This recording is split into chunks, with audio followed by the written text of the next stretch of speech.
Bienvenue à toutes et à tous. Inutile de faire durer le suspense plus longtemps, vous l'avez vu dans le titre de la vidéo. Aujourd'hui nous allons évoquer le quatrième commandement d'un prestidigitateur.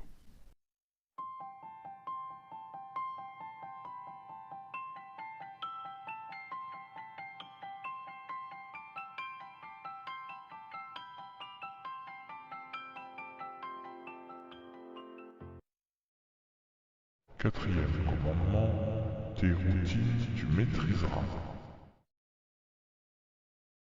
Cette règle peut sembler évidente, et pourtant elle est primordiale. Avant de la présenter à un public, vous devez vous assurer de connaître votre routine sur le bout des doigts. Une routine est un tour de magie complet, comprenant une succession de plusieurs effets magiques et se finissant en apothéose par un climax. Alors, qu'est-ce que ça veut dire de maîtriser une routine?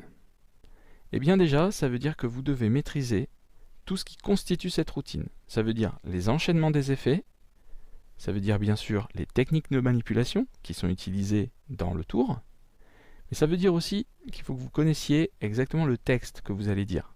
Alors, bien sûr, si vous n'êtes pas à l'aise avec le fait d'apprendre par cœur un texte, rien ne vous y oblige, vous n'êtes pas obligé d'apprendre par cœur le texte de votre tour, mais vous devez savoir ce que vous allez dire, quelle histoire vous allez raconter, où est-ce que vous voulez arriver. Et ça, vous devez le connaître par cœur, par contre. Vous ne devez pas hésiter sur le récit que vous allez dire, les mots que vous allez employer. On le verra d'ailleurs à plusieurs reprises, mais cette notion de mots qu'on emploie dans un tour de magie, c'est primordial. Il y a des tours qui reposent sur des formulations exactes, notamment les tours de mentalisme. Si vous ne dites pas la phrase dans le bon ordre, eh bien le tour ne marchera pas, ou il sera moins percutant. On y reviendra. Alors pourquoi est-ce qu'il faut maîtriser une routine? Eh bien déjà pour ne pas se tromper. Ce serait vraiment dommage de faire un tour et de vous planter parce que vous faites une fausse manip ou parce que vous avez oublié votre texte et qu'il y a un grand blanc, ça va mettre tout le monde mal à l'aise, vous et le public aussi. Le fait que vous maîtrisiez votre tour de magie, ça va vous permettre d'anticiper toutes les issues qui pourraient le compromettre. C'est-à-dire, par exemple, quelles erreurs je pourrais faire de manipulation, quel cas particulier risque de poser problème. Par exemple, je ne sais pas, on va dire, si vous avez un tour de magie avec des cartes où vous avez deux spectateurs qui tirent une carte. Si vous les faites tirer l'un et ensuite l'autre, après que le premier ait remis sa carte, il y a une chance que le deuxième reprenne la même carte que le premier. Ça pourrait arriver. Eh bien, prévoyez ça. Si jamais il a pris la même, eh bien vous finissez votre tour d'une autre manière pour justement se servir en fait de cette coïncidence. Mais ça, il faut l'avoir anticipé. Le jour où ça arrive, eh bien, il faut savoir comment réagir. Ça va vous permettre aussi d'anticiper les réactions du public. À quel moment est-ce que vous devez faire des pauses pour les laisser absorber, on va dire, la surprise de l'effet magique. À quel moment vous avez des moments un peu vides au niveau du rythme du tour, que vous pourriez peut-être enlever ou peut-être raccourcir. Est-ce qu'il y a aussi des moments où le public risque de prendre la parole, par exemple? Et dans ce cas-là, eh bien, essayez d'anticiper des questions, des remarques, des choses qui pourraient éventuellement vous mettre en porte-à-faux, pour avoir des réponses toutes faites, qui vont vous permettre justement de rebondir. Donc tout ça, ça se fait par le travail, donc par l'entraînement. Lorsqu'on voit un tour de magie, si vous voyez un tour de magie qui vous bluffe, dites-vous bien que c'est parce que le magicien le maîtrise et que ça fait des années qu'il le pratique. Les premières fois où il l'a fait, le tour était certainement complètement différent de ce qu'il fait aujourd'hui. Puisque par des années d'entraînement, des années d'expérience en fait, eh bien aujourd'hui, son tour, il est parfait. Voilà. Mais on n'y arrive pas comme ça. C'est pas du jour au lendemain. Donc c'est effectivement beaucoup de travail. Comme beaucoup d'art, hein, de toute façon. Il y a aussi un point important que je voudrais souligner, notamment quand on commence la prestidigitation, on a rapidement envie de montrer les tours à ses proches, à ses parents, à ses frères et sœurs, etc. Alors, on peut dire que c'est éventuellement une exception, puisque les magiciens débutants apprennent des tours simples, on va dire, hein, bien sûr. Donc, c'est pas très grave si certaines personnes voient le truc et le comprennent, puisque c'est en règle générale des tours simples, faciles à trouver, voilà.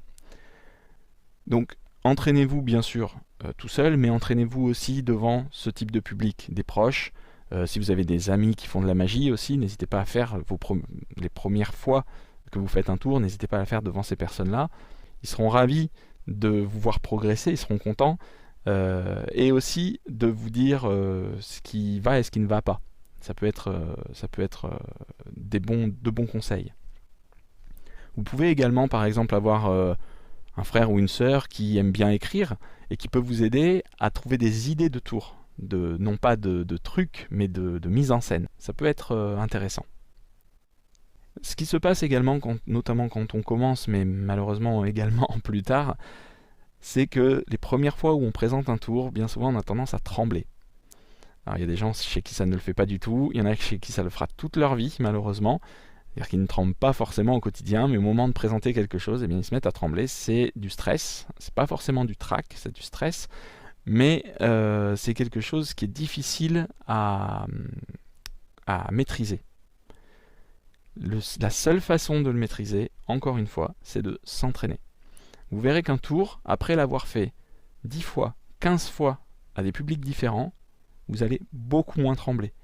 Vous allez mieux gérer votre stress parce que justement vous serez beaucoup plus sûr de vous. Le fait qu'on tremble, c'est parce qu'on n'est pas sûr de soi.